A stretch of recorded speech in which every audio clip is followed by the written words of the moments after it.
What's going on, Oakland and beyond? It is another beautiful, how should we put this?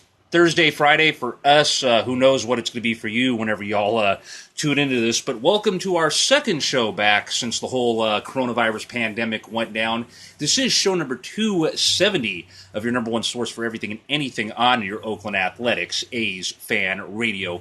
What's going on? It is legally 5150 Corporal Right Field Asshole coming at you, of course, from the Sweat Paddock once again up in the hills of Oakland, California, overlooking the Coliseum from about a mile and a half away, serving as our temporary broadcast home until the new Dub 6 Studios is ready to roll at the end of the month. Definitely looking forward to another kind of intense, crazy week's worth of Oakland Athletics baseball where things started off on a great high, you could say, and then you had two games where kind of fell back down to earth a little bit, but then got back on the winning side of things. We'll obviously take a look at all that and more, as well as what's going on with the most recent standings, what the A's have on deck going into this upcoming week's worth of games. As always, I am not alone for this edition of the show. Of course, joining me is the other half of what's become known as Internet Radio's most dynamic duo. Checking in, of course, ladies and gentlemen, is the main man, the boss man. What's going on, Bostradamus? Oh, man, same old, baby, you know, A's on top of the world. NBA playoffs are about to officially start next week. The NHL playoffs have kicked off, and it's hot as hell in the East Bay. But you know what? It's all good, man. Boston got some plans this week. You know, go out of town a little bit. Just go down the coast a little bit. Just a little getaway. You know, some nice scenery. So I'm not going to be experiencing the heat wave. I will have my phone, and that's the way to look at the baseball game tomorrow on NBC Sports California little app. So make sure you get it if you're not going to be at the house. I'll be able to see the Giants getting their tails absolutely stomped in by your and my Oakland Athletics. And it's just crazy and, you know, kind of unfortunate, but obviously understandable on why they wouldn't be doing it. It is most likely under normal circumstances, and, well, under normal circumstances, Battle of the Bay probably wouldn't be going on right now. I don't even remember anymore at this point who we would have actually had played at this point under the original 2020 schedule. But probably for the Battle of the Bay this year, yours truly and my main man here, we'd probably be getting ready to be prepping to go on a boat with Covell and the front office cats like we did like I did last year.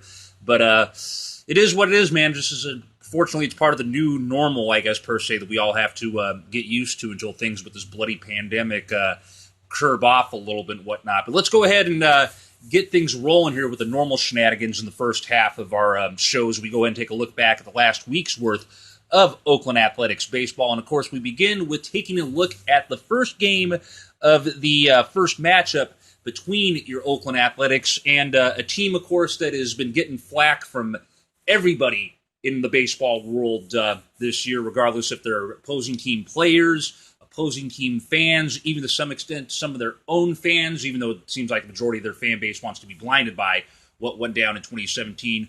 But I'm, of course, talking about what from this point going forward has been dubbed by some of us as the Battle of the Bang. And I'm, of course, talking about the first matchup of 2020 between your Oakland Athletics and the Houston Astros, Houston Asterisks, Houston Cheaters, whatever the bloody hell you want to call them at this point in time now. But here's what went down in the first game of this three-game series back on Friday, August the 7th at Rickey Henderson Field at the Ring Central Coliseum. First runs of the game in this one would be scored by the Asterisks in the top of the third inning. The Oakland Athletics would ultimately tie up the game with a single run of their own in the bottom of that the seventh inning.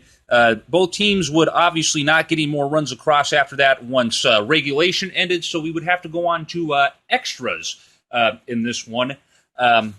Astros looked like they could potentially sneak out a win in the first game of this three-game series when they scored a go-ahead run in the top of the 13th, but unfortunately for them, their bullpen couldn't slam the door in the bottom half of that 13th inning, as your Oakland Athletics have done something that they've kind of been doing a lot and have showboated pretty much at this point whenever it's happened in 2020, or as we like to call it now, wacky baseball 2020, as the A's yet again find a way to walk off in extra innings in this crazy 2020 shortened season, beating the Astros in 13 in this one by the final of 3-2. Oakland 3 runs, 10 hits, no errors. Houston 2 runs, 7 hits, and no errors in this contest. Wendelken picked up the win for Oakland. He improved to 1-0 on the year, while Snead took the loss for the Astros. He falls to 0-2 on the season. Home runs in this one on the A's side, you had Rotten Robbie Grossman, hitting his first home run of the year. Let me pull up the Astros thing here real quick to see what happened. No home runs on the Astros side of things in this contest. Pitching-wise, you had Chris Baskett to start for Oakland in this one. Solid 7 innings out of him, 3 hits given up, 1 run. That 1 run being earned, 3 walks and 3 strikeouts before Soria, Hendricks, Diekman, and Wendelken pitched out the remainder of the game in this contest. So a little bit of a nail-biter to start off this Battle of the Bank series, but definitely was nice to see the A's come out on top, and it probably ultimately ended up setting the tone for how the rest of this series played out. Boss, your take on Game 1. Man, moments like this, they test teams' mettle, they test their character. I think this early part of the season has been a test for fans, given that the bats have not played to their capability. They haven't performed. Well, let's just be serious. But this game is no different from how most seasons have been. Frustrating because runners are left on base with runners in scoring position. The A's are not doing their job, whether it's Greinke or Presley or somebody else for the Astros. They found a way to get out of the jam numerous times in that game. But on the flip side, it was the same thing for the A's. I think that when you have a pitching staff that can put out good starters and then you have good relief pitching, it does wonders for a team that they know when they're going up at bat that they're never going to be too far behind in the game. I mean, it's only been, I think we're 19 games of the year. The A's really have not really gotten their teeth stomped by anybody per se, just because, I think the pitching allows you to stay in the game with the kind of home run power that we have in our lineup. You are always in the game. But, for me, just thinking when the A's went down 1-0, and for Robbie Grossman to catch that fastball, man, he took it right over the wall, over in the gap, kind of right center. I was just saying to myself, man, I'm destined to win this game. It's been ugly. It's been one of those old school 1965 baseball games, but you knew they just were going to win. Even after Bregman in the later innings hit that double and put them up 1, the A's just found a way to get things done. I mean, and who started that themselves? Robbie Grossman. I mean, it was, what was it? I believe, if I'm correct, Cano had flied out or what have you, something of that nature. And Chapman was at third because, we're starting off at second. And Chapman had got a last out in the 12th. And somehow, some way, there were 2 outs. And Robbie Grossman, was able to get a walk. And he has been just kind of an unsung hero early part of the season. Not something what he did last summer. He got really hot when he put him down a lot of them having to get off the 2-hole or lead off. You were able to get the bases, full. And that's, granted, I got to talk about the Austin Allen at bat. That was the key at bat out of all at bats. The bases weren't loaded, but there was a man on, I believe it was first and third. And a lot of times how they do now is this shift on the infield. Well, he was down to his last strike, and he was able to kind of poke the ball to where the shortstop would be at on a kind of a soft liner, and Robbie Grossman was able to get to third. I'm saying things like that, putting the bat on the ball, getting it in play, anything could happen. I thought that was really key for him, as we talked about last show, him being pumped up, getting that home run. But how big is it for a young guy like that to come with a new team and go against the incumbent champion of the division, to come through with a clutch hit after it looked like the game was just damn near over? Moments like that bring camaraderie together. It brings trust with your teammates. And Marcus Simeone, who had himself a big moment in this game, being able to finally kind of get off the side, maybe get the monkey off his back and knock it in. So, A's, as I said last week, you always got to take the first game of the series if you want to do a sweep, especially on a team as good as the Astros. And when you got somebody like Chris Bassett coming out in there, throwing that fastball, having that slow 69-mile-per-hour curveball hit, and his little split finger, hitting on all cylinders. I mean, what else can you do? What else can you do as an opposing player except hope that he makes a mistake? So I was happy with this, but you don't get too happy because after a long game, it's a short turnaround. The next day was an afternoon game.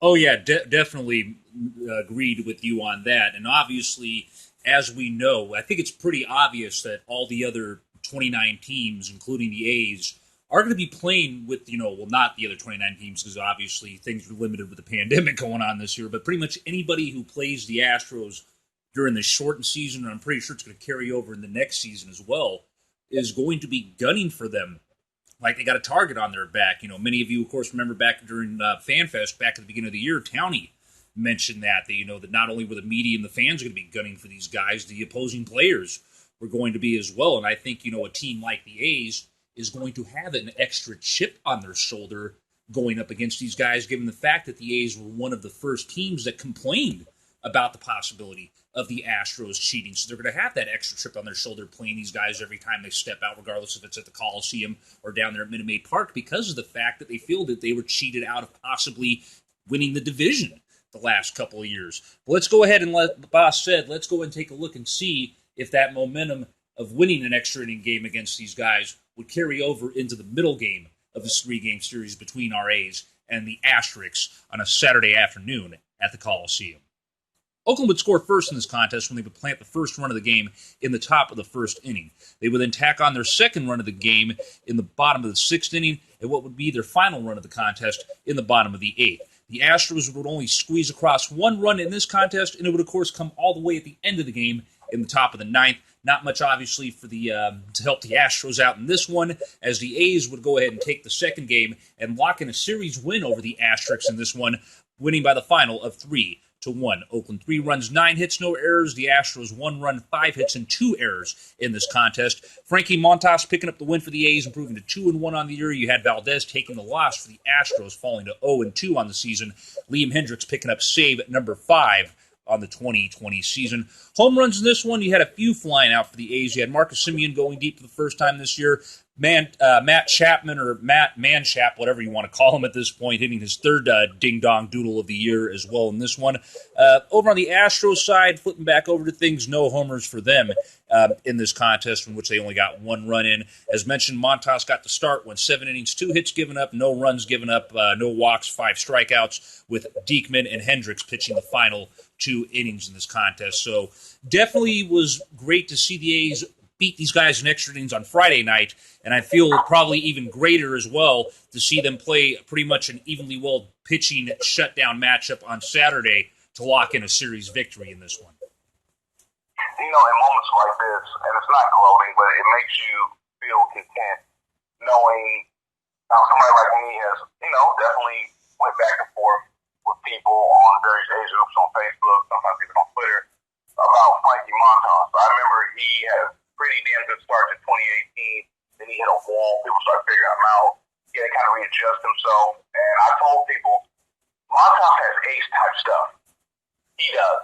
And in this game, when you needed really a strong pitcher performance because your bullpen was already worked like hell from the night before, they did a lot of innings. That's a lot of work, and people need their rest. For him to have 7 strong innings like that where really only Yuli Uriel really had got a good beat on the ball. They were just bewildered. They couldn't get him to his fastball. If they did get contact, they really didn't get hard contact. He's understanding how to pitch. You can see it from him. He was strong last year before the suspension, but you can see now, instead of just going out striking out people, okay, I'm going to make you, have a weak fly ball or just do a routine ground out to shortstop or second. When you're a pitcher, when you start to have guys do like that, you make them frustrated. There's nothing more frustrating than a baseball player getting contact on the ball, but it's going right to the other man. He can't never get a good beat on it. That messes with you more than a strikeout. Strikeout is just some mental stuff. But when you're like, dang, I'm like that, I'm seeing it, and I'm not getting anything out of it,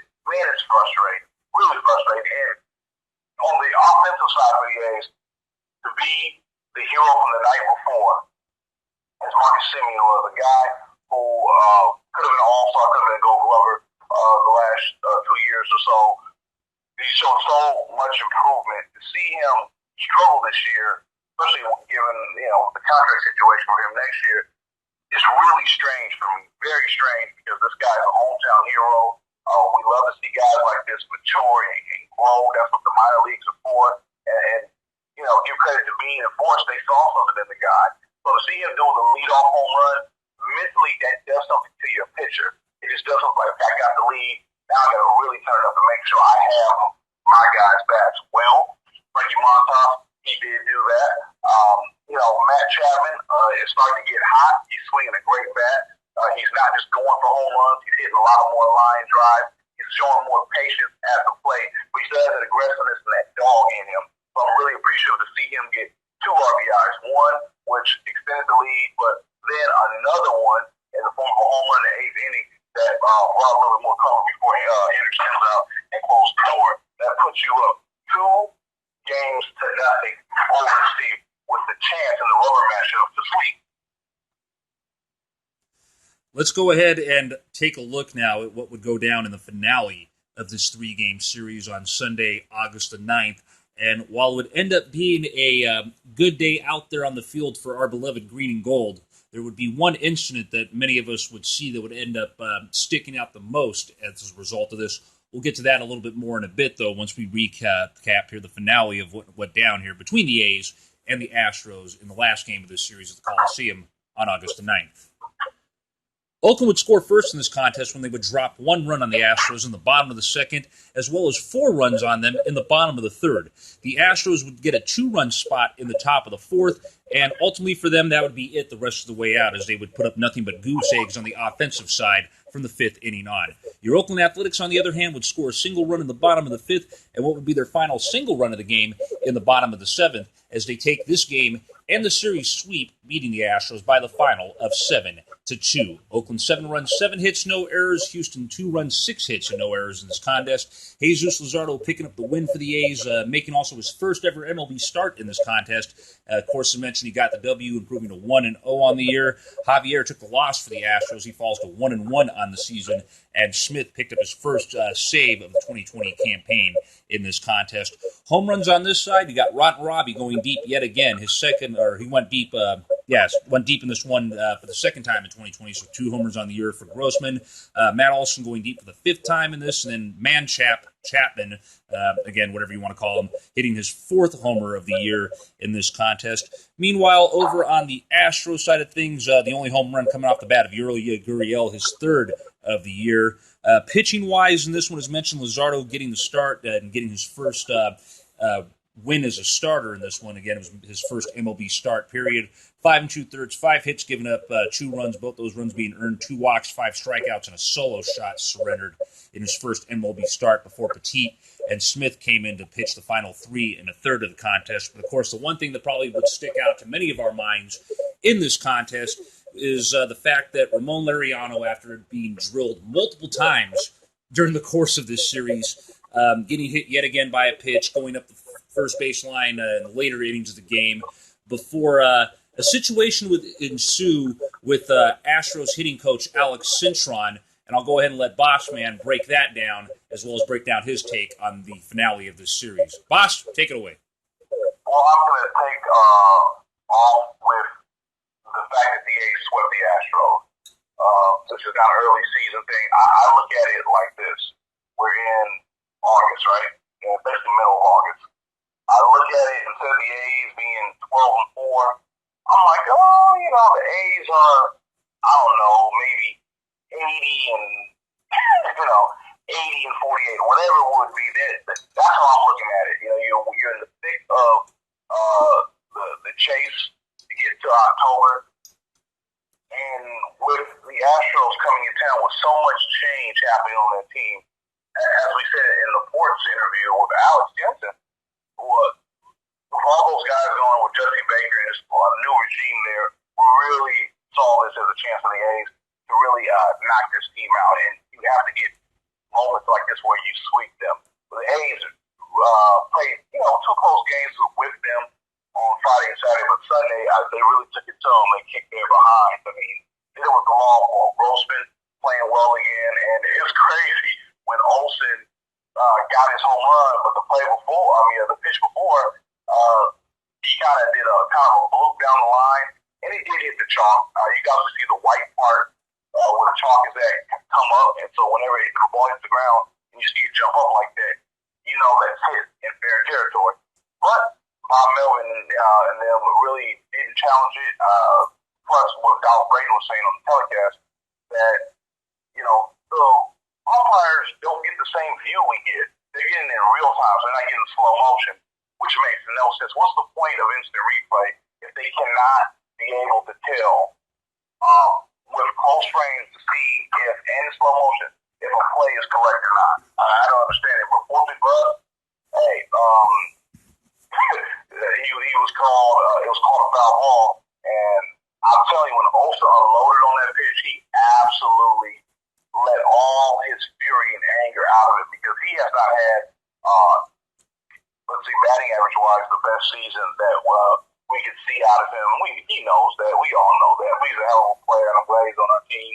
Chapman, right afterwards, just, just following up, taking it, this guy, real deep. I'm talking very, very deep, though, like of the 400-something foot variety of what that was. And so when you are getting moments like that, when you have your star players going back to back, that excites you, man. That puts a lot of belief in a fan that, this could be our year. And, for Petit to come in after Luzardo's masterful performance, I mean, Jesus Christ, though, we know Petit and Bert Smith have done well for us this year, but seeing Luzardo after all this talk, after he made the trade, we knew this guy was going to be something. But to see this guy, as young as he is, all this talent, he does not even understand how to pitch at the Major League Baseball level yet. But he's throwing a 98-mile-per-hour fastball. He has movement on his pitches. He has control. He has poise on the mound. And he's pitching like a guy that really wants to stake his claim in this game. I'm so proud of this team. And I was more proud of the moment, and I don't care what you guys say, when Austin Allen was mixing it up with, what's the guy, Robinson Chirino, well, not Chirino, whatever the guy's name is, the catcher for the Houston Astros. I don't know if it's Maldonado. There you go. He's tussling with him. He got thrown out. He was defending his teammate. You've seen the A's player. You've seen Chapman get into it. Robbie was really into it with somebody. He was like, you know what, forget this. Coronavirus, yes, we have to be careful social distancing. And we don't see any denials coming from the Houston Astros on the allegation of Alex Cintron saying something about, derogatory to Razor Ramon about his mother. Let me tell you something, guys. I'll tell you something with me right now. My mother is off limits. Right now, don't do a mom joke with me. I'm not playing it. Don't do a mom joke with me. My mother is an off limits topic. You can't even disagree with my mother in front of me. I don't have a problem.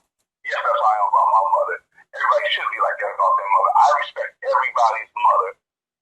You guys have seen me before on social media, get into it with people. I disagree with them. I attack them. Their family, off limits, especially their mother. So you don't say something tu madre to somebody in there, as they said, in the Latino culture, that is fighting words. Well, let me tell you something. In any culture, that's fighting words.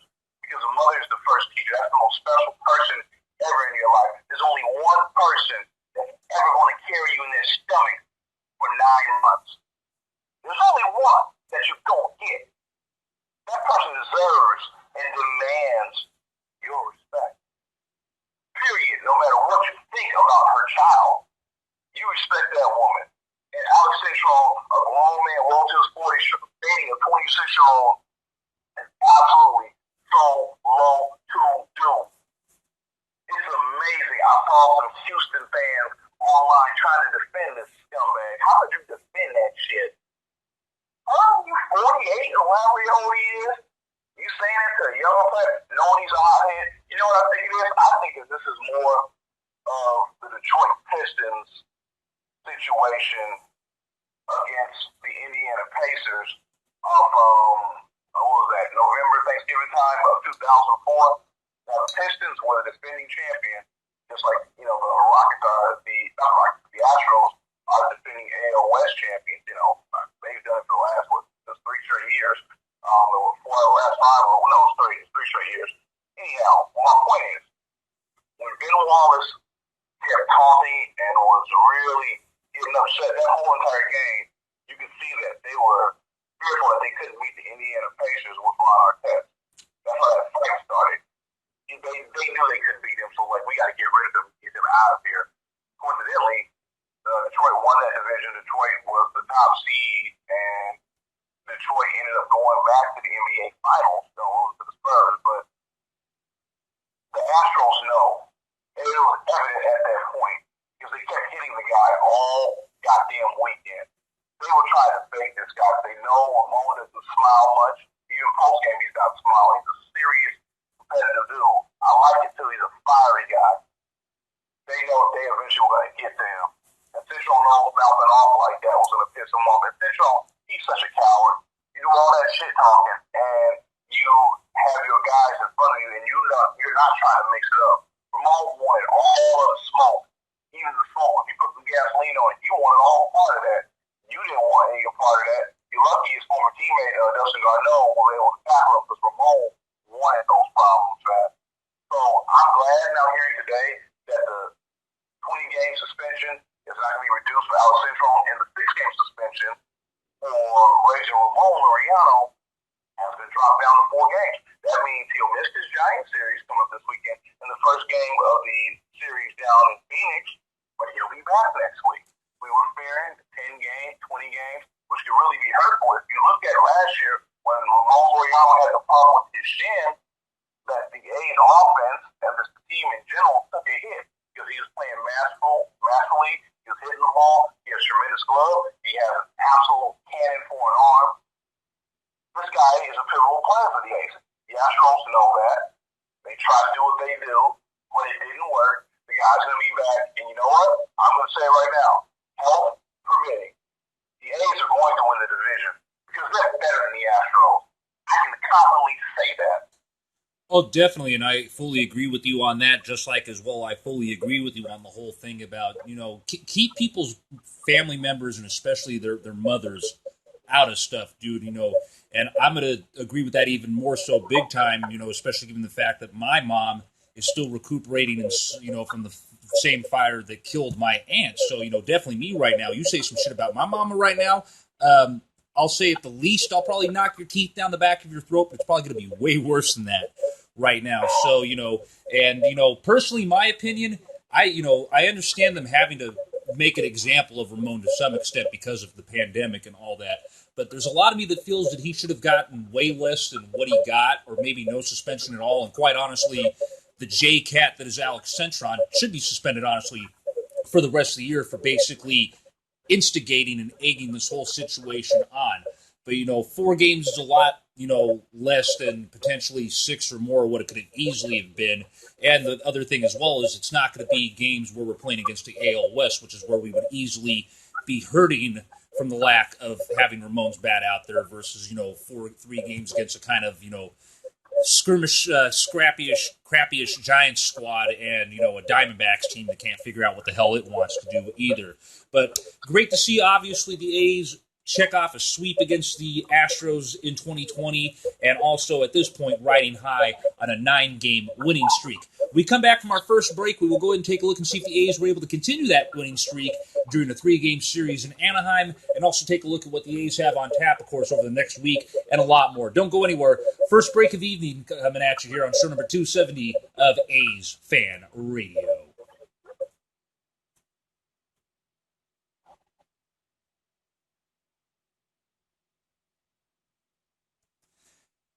And welcome back, ladies and gentlemen, as we continue on down the road here with our second show since coming back from the pandemic going on, which is still at this time ravaging hell on the planet. So, again, make sure you're wearing your masks, make sure you're properly social distancing, following whatever bloody guidelines are in place, whether you're here in the Bay Area like we are or elsewhere in the state, the country, around the globe. Just make sure you're doing your part to help finally curb this damn crap until a vaccine is finally developed for the COVID-19 shenanigans. Welcome back, ladies and gentlemen. It is show number 270 of A's Fan Radio. It is Internet Radio's most dynamic duo, Corporate Right-Field Asshole and the Boss Man, coming at you for this latest edition of AFR. Let's go ahead and continue on with recapping the last week's worth of Oakland Athletics baseball. As, of course, before we went into the break, we were recapping the sweep of the Houston Asterix in the first Battle of the Bang matchup in this shortened 2020 season. We will go ahead now and take a look at what the A's ended up doing preceding that matchup in Oakland, as they, of course, would make their first trip of the year down to SoCal to battle it out at Angel Stadium of Anaheim with the Anaheim, not Los Angeles, Angels. And here's what went down in the first game of this three-game series on Monday, August the 10th. The Angels would score first in this one when they would put a 3-run spot on the A's in the bottom of the first inning. That lead would be short-lived, however, as the A's would answer back with 3 runs of their own in the top of the second inning. Oakland would score 2 runs as well in the top of the third. The Angels would score 1 run in the bottom of that third inning. Top of the fourth, the A's would drop a 4th spot on the Angels. The Angels would answer back with 3 runs in the bottom of that inning. Unfortunately for your A's, the rest of the way out, they would not score a single bloody thing from the 5th inning on. Unfortunately, though, of course, that meant the Angels had a chance to do some stuff, and they did, tacking on 2 runs in the bottom of the 6th and what would be their final run of the game in the bottom of the 8th, as the Angels end the A's win streak at 9, stealing this opening game in this 3-game series down at Angel Stadium by the final of 10-9. Anaheim 10 runs, 14 hits, 1 error. Oakland 9 runs, 9 hits, and no errors in this contest. Pena picking up the win for the Angels as he improves to 1-0 on the year. Petit getting tagged with the loss as he falls to 1-1 on the year. And Buttrey picking up his second save of the campaign for the Angels in this one. Home runs on your A's side of things in this one. You had Matt Chapman going deep twice in the contest to bring his total on the year to 6. He was the only one that hit any homers for the Athletics in this one. Meanwhile, over on the Angels side, you had Rendon going deep for the second time this year. Mike Trout hitting 2 bombs as well, bringing his total on the year to 7. Shohei Ohtani, who's pretty much being limited to just DH duties now again, also going deep in this contest, his 4th homer of the 2020 season. Starting pitching matchup in this one, you had Sean Manaea make the start. He only lasted 2 2/3, as basically his innings pitched has gotten drowned every start he's made to this point. 2 2/3, 7 hits, 4 runs given up, all 4 of those runs being earned, 3 walks, 1 strikeout, and a solo bomb given up before Wendelken, McFarland, Trevino, and Petit pitched the rest of the way out in this one. But just, man, and Boss will probably agree with you as well, and you probably could see it in our post on social media that night. Just Boss, a game that had so much great potential in it during the first half, just became a very frustrating night for not just, I feel, the green and gold on the field, but obviously the green and gold fans that were tuning in either on TV or listening to this one on Monday. You know, with how great the bullpen has been this year, and how pretty much it has been over the last 2 seasons, games like this happen. And it's upsetting for fans. Sean Manaea has not looked good in his starts this year. He had the fastball, as far as velocity, looked a lot better than it did the first few starts, but he's still missing something. For him to give up those 3 runs like that fast, and then his team takes the lead, and, you know, he's leaving his curveball, breaking pitches are flat, you know, he's missing locations. I mean, you got to get this guy mentally right, because once you get to the postseason, you're going to need a veteran lefty that's going to understand how to pitch. Now, I think the experience last year in the postseason should give them some kind of experience edge to understand, because Jesus Luzardo is still a young rook, and he's going to make rookie mistakes. But if you're up 5-3, your guys have done their job. You score 5 runs in a baseball game, you're in position to win. Well, no, 9. You know, I knew that when Trevino came in the game, I went, oh my God, just give it a second. Just give it a second. When Don got that little single up the middle, I was like, here comes Ohtani. As soon as he hit the bat, you could see Trevino's face like, gosh, I did it again. Yeah, you did it again. It was really sad to see for a team that is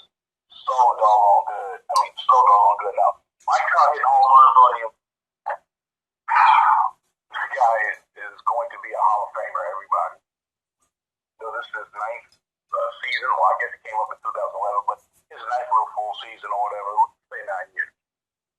This guy is going to be a first ballot Hall of Famer. You haven't seen a WAR. You haven't seen his batting average. You haven't seen, what he used to stolen base. You haven't seen the kind of stuff he's done in his first, 8, 9 years. But hell, Mickey Mantle was probably somebody else who you could say was doing that. I mean, great player. Sometimes they're going to get you. But you cannot stop scoring in baseball. A's had scored 9 runs within, 5 innings.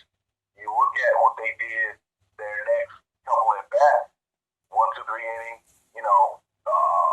guy gets to double play. I mean, certain things like this you cannot stop hitting. You have to keep it going because we've seen before teams have 7-run innings on teams and teams just can't get out of innings. That's just the nature of baseball. So with the A's not being able to continually get runs, they score 9 and 9, you should win every ball game.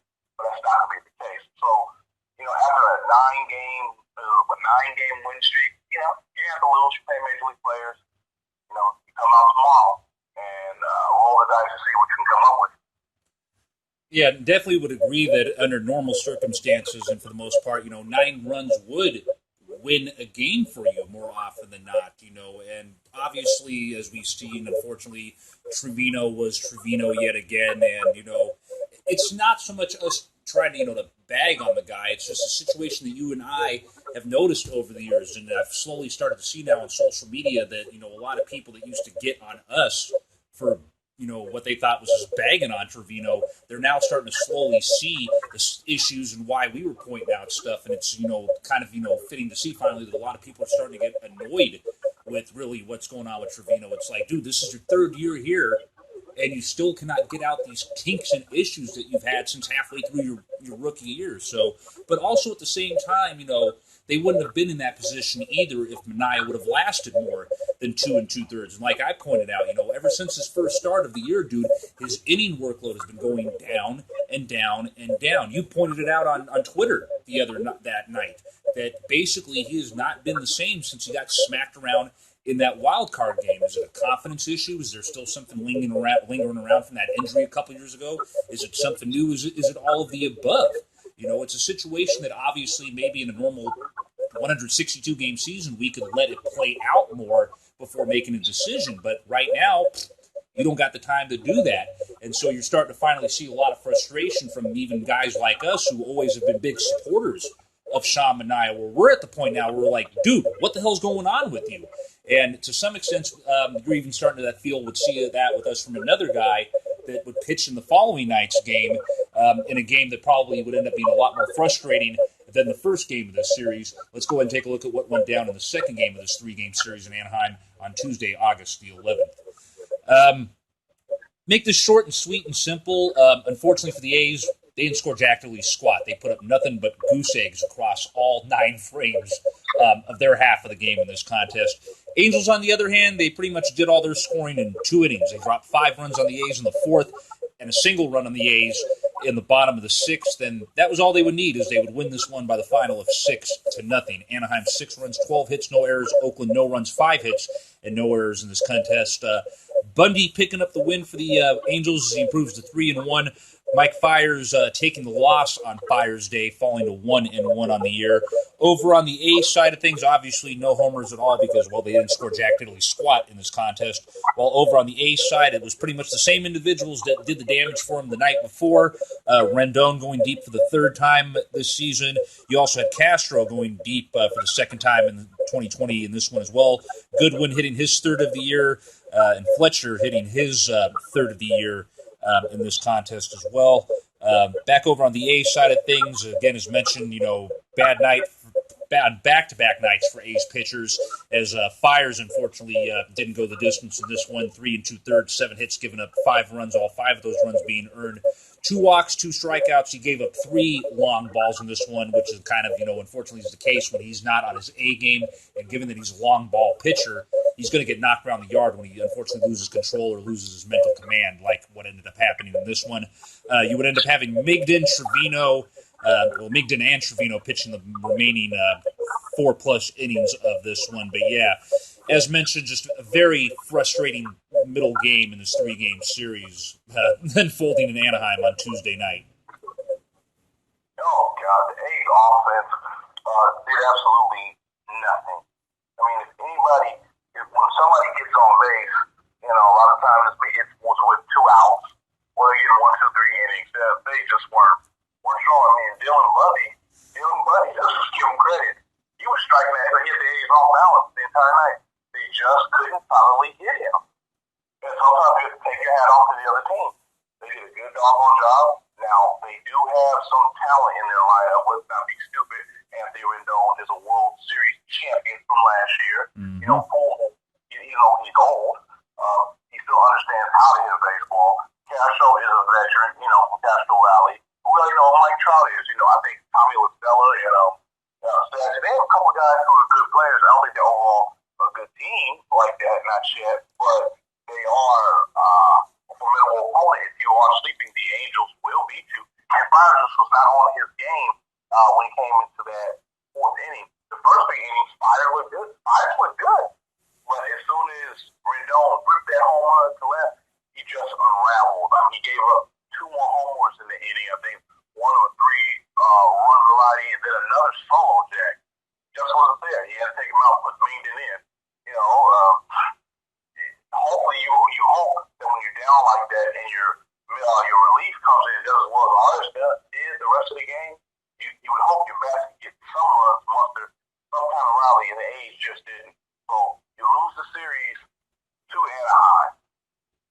You blew a lead in game 1. Then you got your asses handed to you the next night. Now, this happens in a baseball season.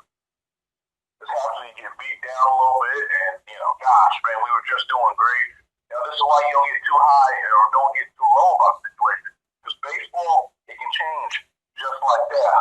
But the good teams, the real good teams, always show perseverance. They show their professionalism, and they come back the next day, and they make amends for it. Definitely they do on that, and I think what you're also starting to see slowly as well is some of the fans maybe taking a little bit of a different approach to it than ourselves and our good friend Uncle Townie, but I think you're slowly starting to see other fans take in to some extent what we and Townie have been preaching, and that's just looking at every little aspect of a shortened season is going to be thrown under a microscope and blown the hell up 1,000+ times normal, more than it normally would be. Now, I mean, I've seen some posts out there of people saying maybe we should DFA Fiers, DFA Manaea, or trade them. Maybe that's overstepping things a little bit too much with the microscope there, but to some extent, where normally I would sit there and laugh about some of those comments being made, I can't blame some of these people for making these comments because of the whole looking at this season a lot bigger and a lot more prospectively than you normally would. But I definitely would feel that obviously if you continue to have this issue with both Fiers and Manaea, or, I feel at this point, really to me, it seems like the one that would correct themselves a lot quicker would be Fiers at this point. You may have to look at possibly trying to pick up an arm from out there before the trade deadline, which for those of you that don't know, by the way, Wacky Baseball 2020's trade deadline is August 31st this year. Obviously, don't do no stupid-ass yo for Lester type deals, or you're going to hear us lose our freaking minds on the show. But just obviously, this is definitely a situation where the A's might want to start keeping tabs on some of the teams out there that are looking like they are going to fall off and make some sort of a move. But as Boss mentioned, let's go ahead and see if the A's would have a little bit of a perseverance and rebound things here to close out the finale of this 3-game series on Wednesday, August the 12th, down there just a few short blocks away from Disneyland. Both teams would score a run apiece in the first inning before the A's would take a brief lead with a 2-run spot in the top of the third.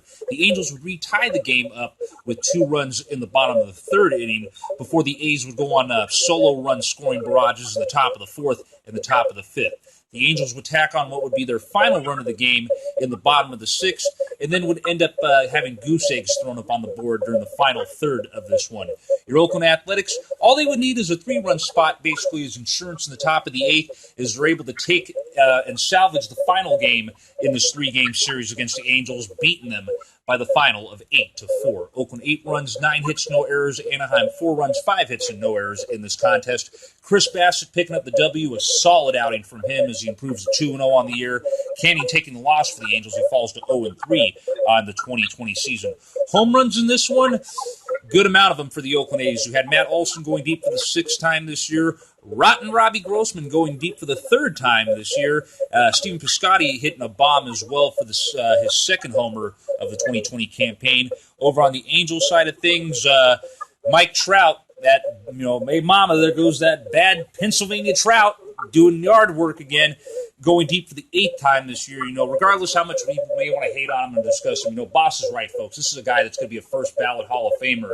And it's almost at the point now where I feel like we need to start giving this cat the Bonds treatment late in games and start walking his ass to avoid him, making the game close or taking the lead for Anaheim. Also, Rendon, continuing to just do what he did for the Nationals last year and having that carryover with things to him in Anaheim. Rendon going deep for the 4th time in 2020 as well. Back to things with the A's, as mentioned, on the pitching side of things, solid start from Chris Bassitt. 5 2/3, 5 hits given up, 4 runs, all 4 of those runs being earned, no walks, 4 strikeouts. He did give up 2 long balls, but other than that, for the most part, pretty decent outing from him before he gave way to Diekman, Petit, Soria, and Hendricks to close out things. So very frustrating first 2 games of this series, but definitely was nice to see the A's rebound and get the W to close things out on Wednesday down there in Anaheim. Man, let me tell you something. That's what good teams do. They go out to the ballpark. They realize that they lost series to teams that they know they're better than, but you don't want to get swept by them. And the bats came and showed up. Bassett, he wasn't his super strong self, I would say, but he did enough to keep things afloat for the team.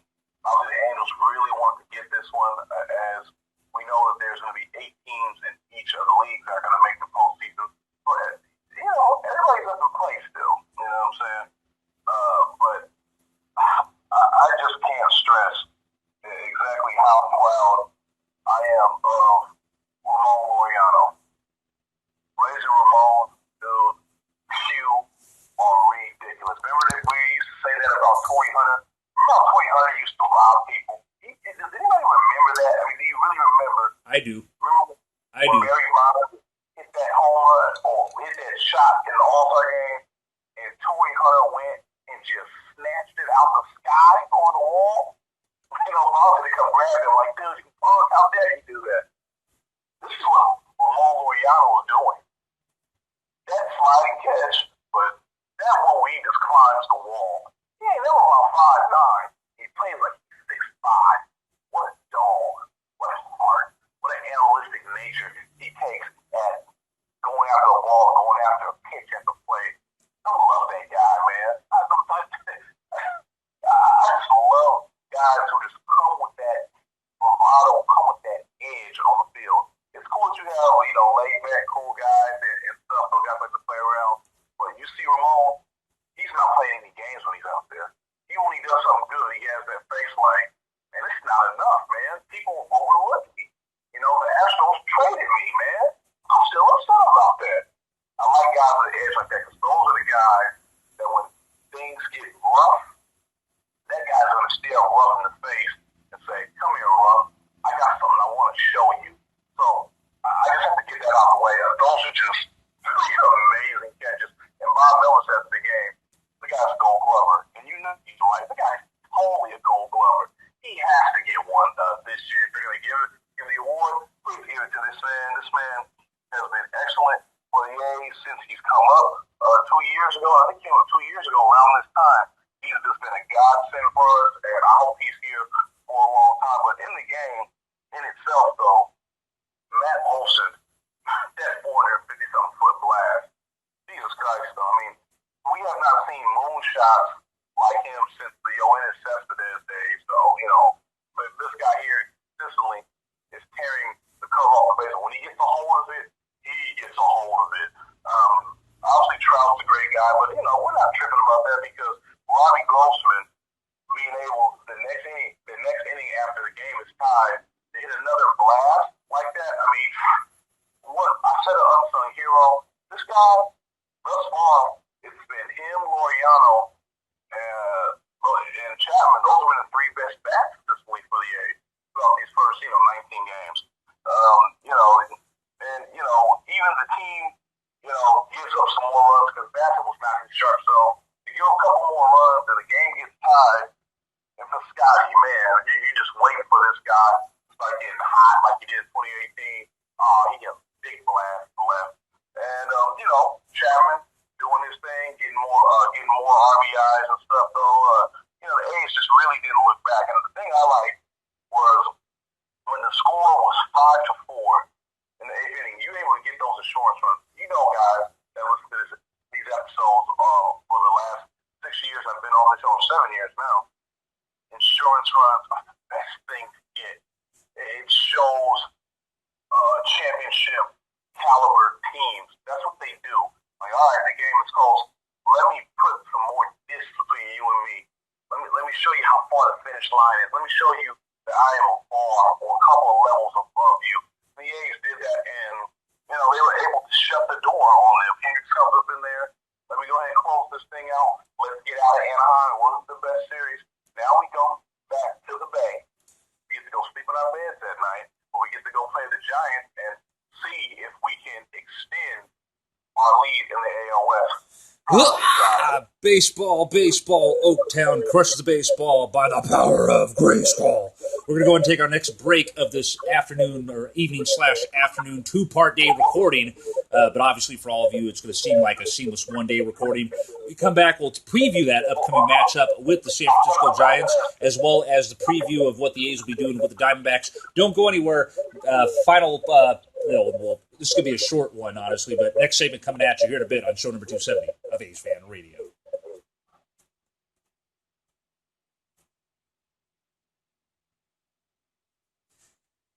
And welcome back, ladies and gentlemen, as we continue on down the road here with the second installment of our return from quarantine during the coronavirus pandemic. Show number 270 of A's Fan Radio, Corporate Rightfield Asshole, the Boss Man, Internet Radio's most dynamic duo coming at you with this one. Probably be the final segment that Boss will be joining here for me, as it's taken us 2 days to record this show, as things had to get wrapped up a little bit short last night with things going on his end, and just want to go ahead and wrap up things and get him in here so we can preview this upcoming series before he has to get back to work over there at Kaiser. Opening up things for this next week's worth of matchups for your Oakland Athletics. Tonight, the A's begin a 3-game series across the Bay in San Francisco against the Giants, the first matchup in the 2020 edition of the Battle of the Bay. Game 1, of course, coming at you tonight at 6:45 p.m. Pacific Standard Time, a game in which Frankie Montas was originally supposed to start. He was scratched due to tightness, so Jesus Luzardo will be making the start instead.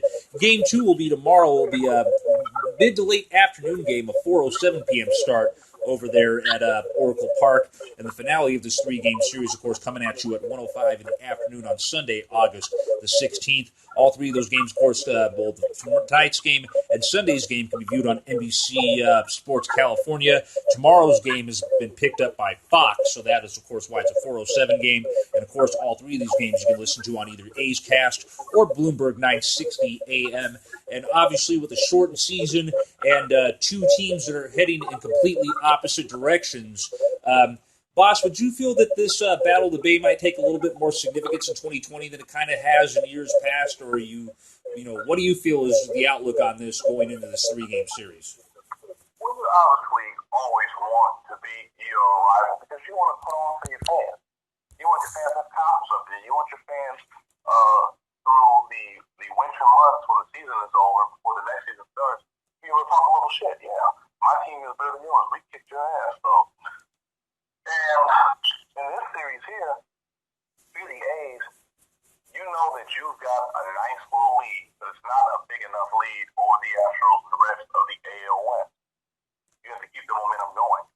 As I was telling you before we got on, I really believe that the A's need to have 23 or 24 wins when this month ends.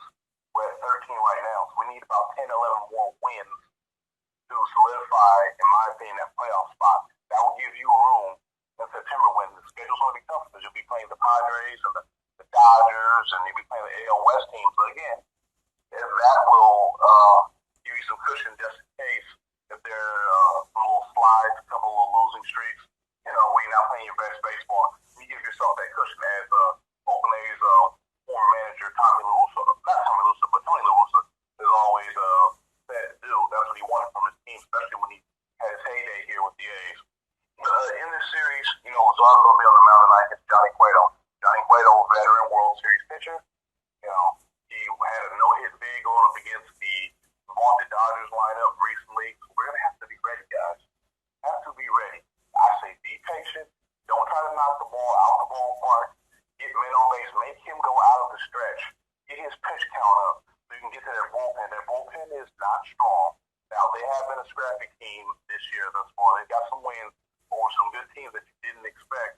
But the Giants are not a good team right now. They're rebuilding. Brandon Belt needs to be gone. Brandon Crawford needs to be gone as well. They need to let Yastrzemski and Dubon and all these other young guys, need to let them play so they can build for the future. They're holding on to the past. A guy like Evan Longoria as well.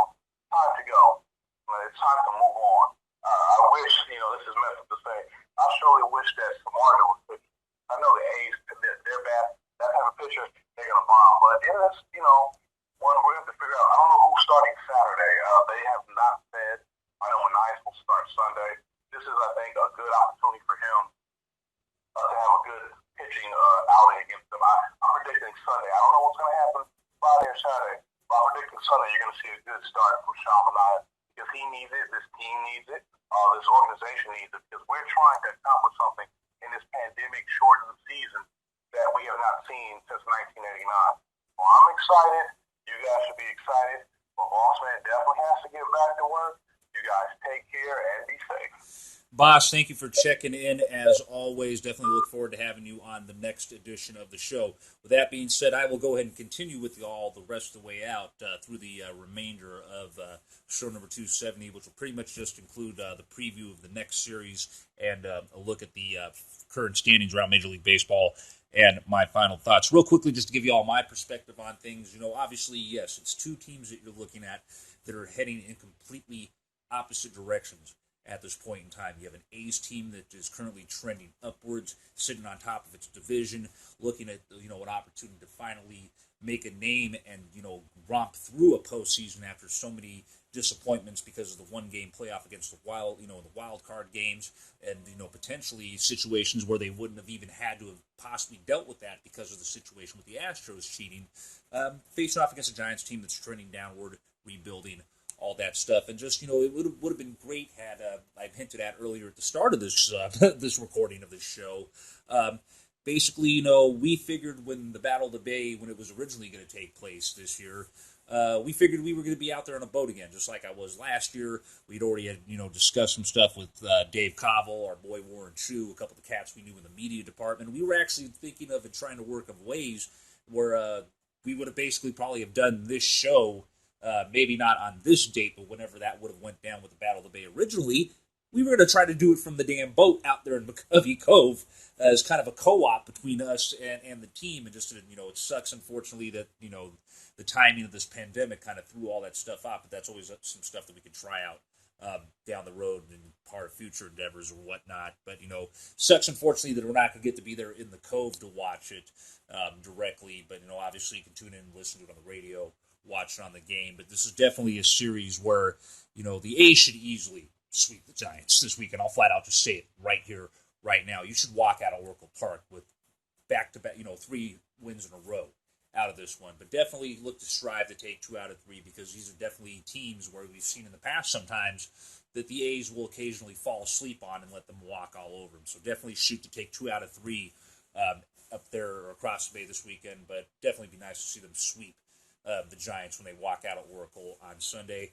Real quickly as well, quick shout out to my godbrother Brian Johnson, who finally, after all these years, we've reconnected through social media on Facebook. And yes, I am talking about the same Brian Johnson who went to Skyline High here in Oakland, California, attended Stanford University across the bay, and of course had some time in the majors. Famously, of course, hitting a walk-off home run against the Dodgers, and I believe it was the 97-98 season, 12-inning extra inning affair where he did that. Brian, of course, during his time when he went to Skyline in Stanford, and for some years before that, of course, was mentored by my late godfather, Llewellyn E. Thompson II, or more known familiar to many of you out there, of course, as Wally Thompson. So definitely great to reconnect with Brian. And it's funny to reconnect with him on the day of a Battle of the Bay.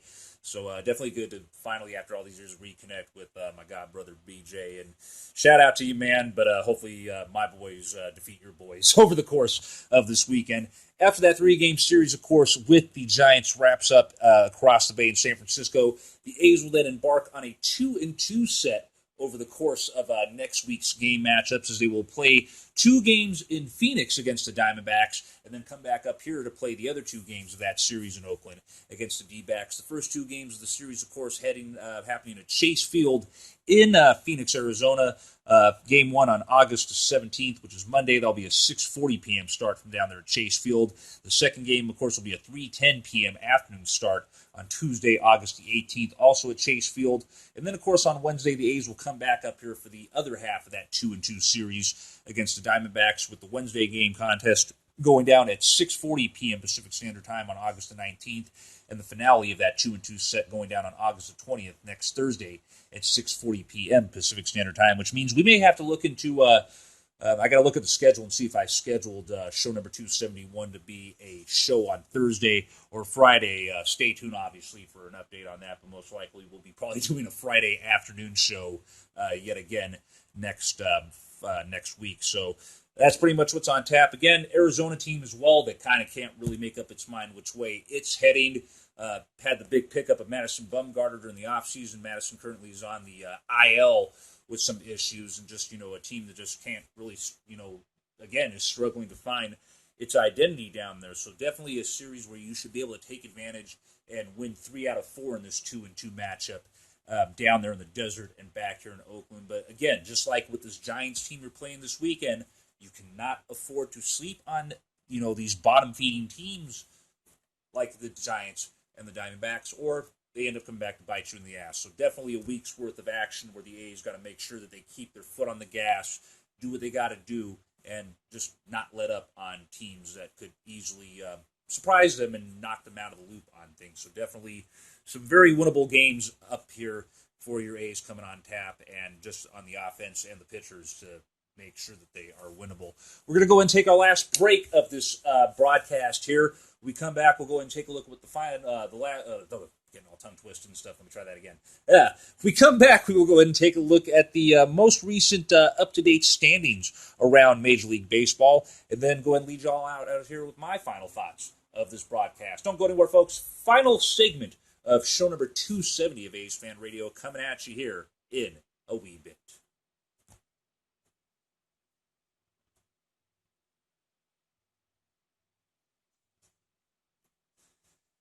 Welcome back, folks, as we get ready to close things out on this edition of your number one source for everything and anything on your Oakland Athletics. A's talk from the fans' point of view since we began this madness back at the corner of 5th Avenue and East 12th Street at La Salida back in 2003. It is A's Fan Radio. This is your Legally 5150 show producer and co-host, Keith Corporal Rightfield Asshole Salmonen. Main man, the boss man, the other half of Internet Radio's most dynamic duel. Joining me for the first 3/4 of this broadcast, which we recorded over the course of last Thursday night and this Friday. Obviously, though, when you all check it out finally, it will seem like just a seamless one recording event. And obviously, for those of you that do check into this, we do apologize with the delay in getting this show and last week's show, show number 269, up. Just having issues with getting a hold of some reliable Wi-Fi to upload these broadcasts on. I mean, normally, if it weren't for this pandemic going on, I'd, take advantage of going to somewhere like La Estrelita or go to the library and do that stuff there, or even go and, drop in on a homie's house and use their Wi-Fi to do it. But it's obviously given the new norm that we're all trying to adapt to right now. I'm really trying to avoid having to get into a situation where I have to do that because of obviously not wanting to put anybody at risk.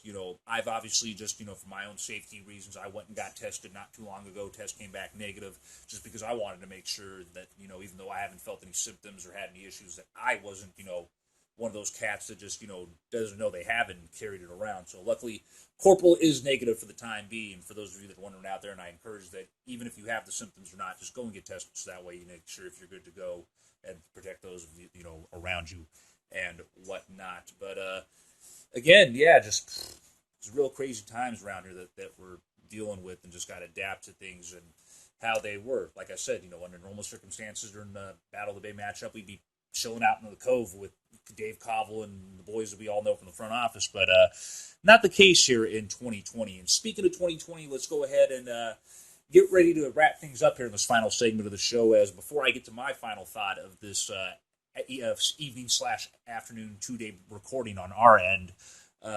And of course, as mentioned as well, obviously, I'm going to try to work in some ways to get these damn shows up as soon as possible. So just thank you for your patience and stay tuned for more info on that as well. Let's go and take a look at the most recent standings around Major League Baseball. Over the course of this last week's worth of this wacky baseball 2020 shortened season, we, of course, will start off in the American League, as we always do, because that's the league the A's play in. And as always, we start off in the A's division first, the AL West, where your Oakland Athletics currently sit on top with a record of 13-6. Currently 4 games back of them in second place at 8-9 is one of the Texas teams, but it's not the Texas team that you would have thought it is. Currently right now in second place with a record of 8-9 is the Texas Rangers. The Houston Asterisks are in the third spot right now with a record of 8-10. The Anaheim Angels in the fourth spot with a record of 7-12, and then you got the Seattle Mariners at the bottom of the West currently with a record of 7-13. Let's go ahead now and look at things around the rest of the American League. Over in the AL East, you got the New York Yankees sitting on top with a record of 12-6. The Tampa Bay Rays are in the second spot with a record of 12-8. The Baltimore Orioles are in the third slot with a record of 10-7. The Toronto/Buffalo Blue Jays, for those of you, of course, may not be on top of things, really 2 shows into the shortened season.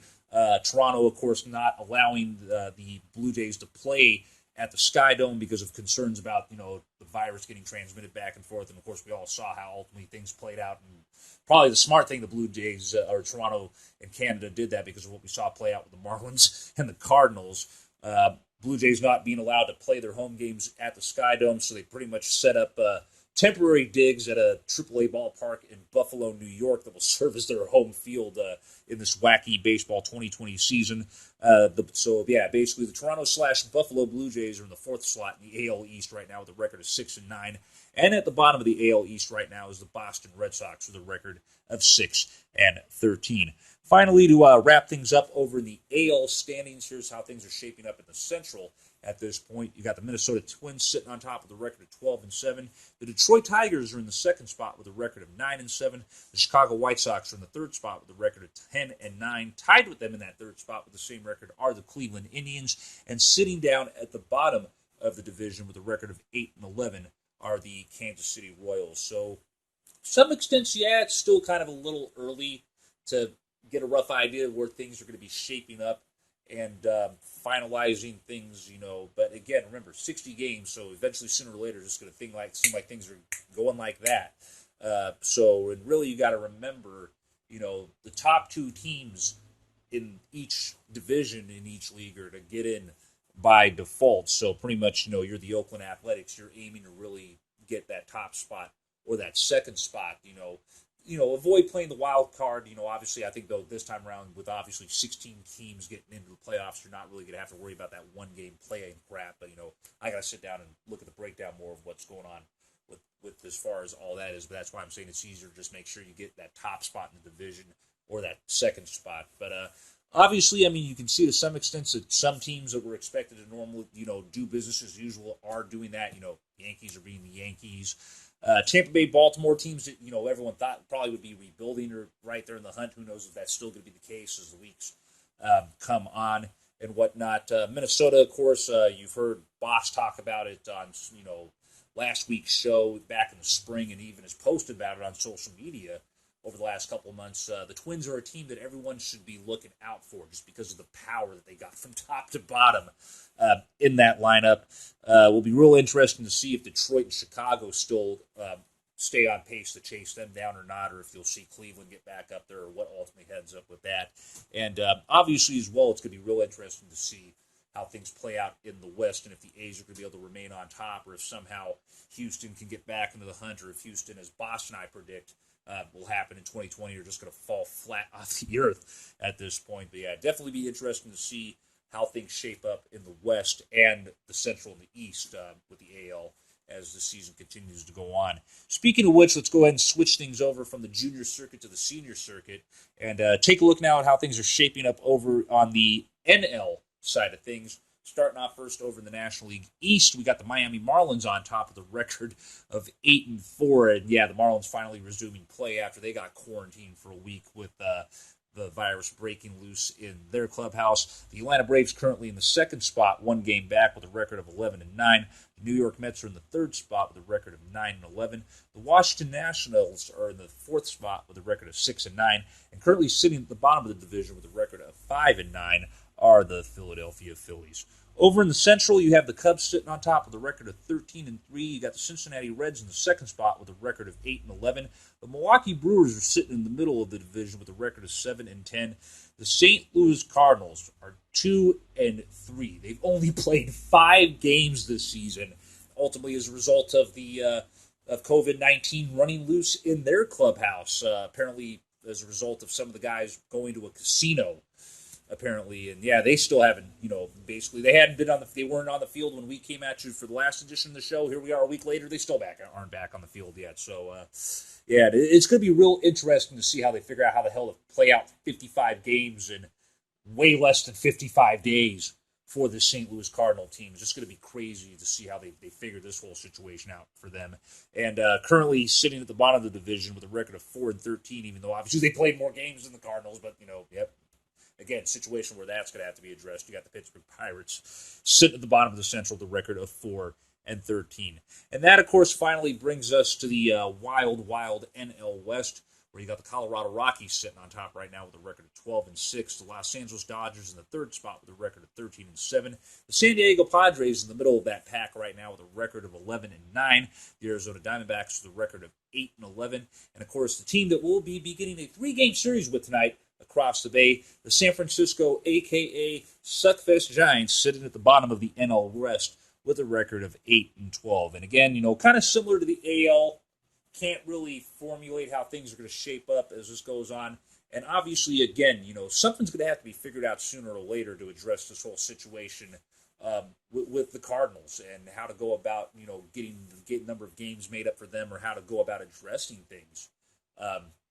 With their whole quarantine situation. It's going to be real interesting to see how them and the rest of the league figures that out. And again, you got kind of situations where, just like in the AL, you got some teams that you thought would have been rebuilding during a regular, 162-game 2020 schedule that are looking like playoff contenders at this point. And again, will those teams still be that way then when we come at you for some of these other shows, or will they slowly fall back down to earth?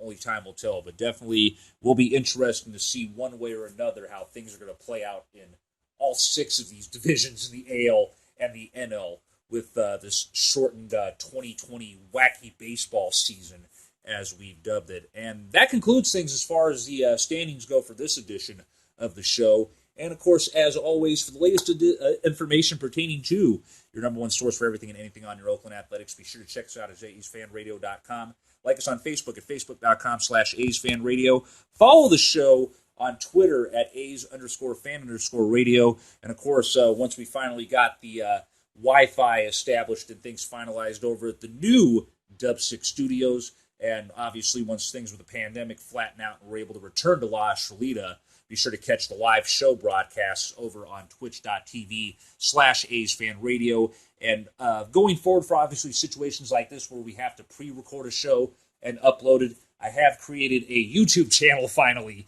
for A's Fan Radio. I'll have more details on that once we finally get this show and show number 269 uploaded, and obviously any other shows we got to upload after this. So stay tuned for information pertaining to that YouTube channel.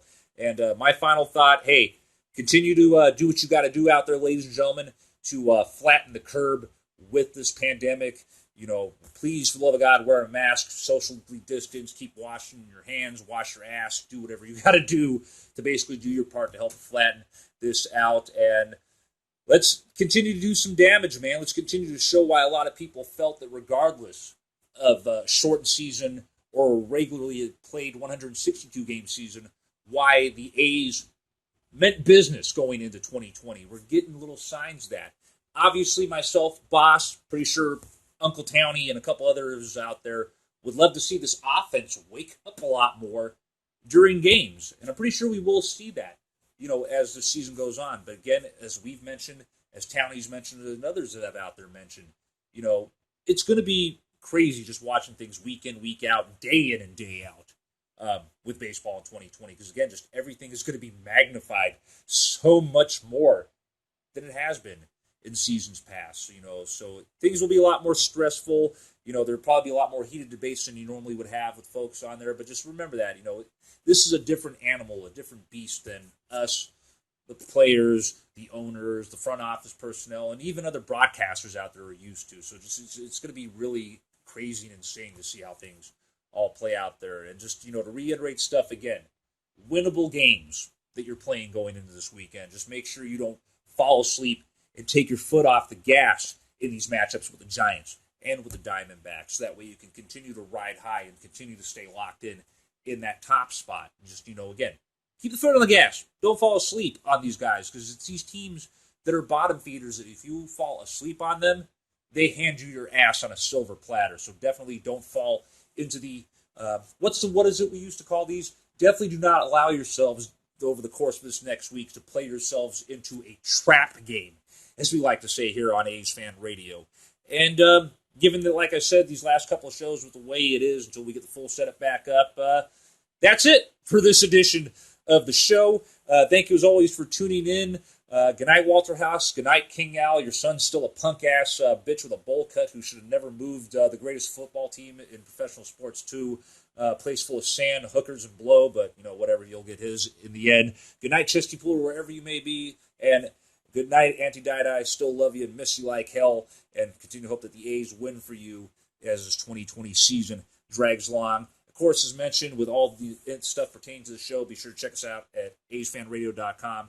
Like us on Facebook at facebook.com/A'sFanRadio. Follow the show on Twitter at A's_fan_radio. Catch a live broadcast on our Twitch channel, twitch.tv/A'sFanRadio. And of course, as mentioned, I'll have more info in the time to come for situations where we got to do shows like what we're doing with this show number 269, and potentially with a couple more shows going forward until the new Dub 6 Studios is ready to go. We finally will have a YouTube channel set up. I'll have more info about that next week on show number 271. On that note, take care, Oakland and beyond. And as always, be sure to stay safe and stay Oakland, my friends. Take care, y'all. Let's go A's.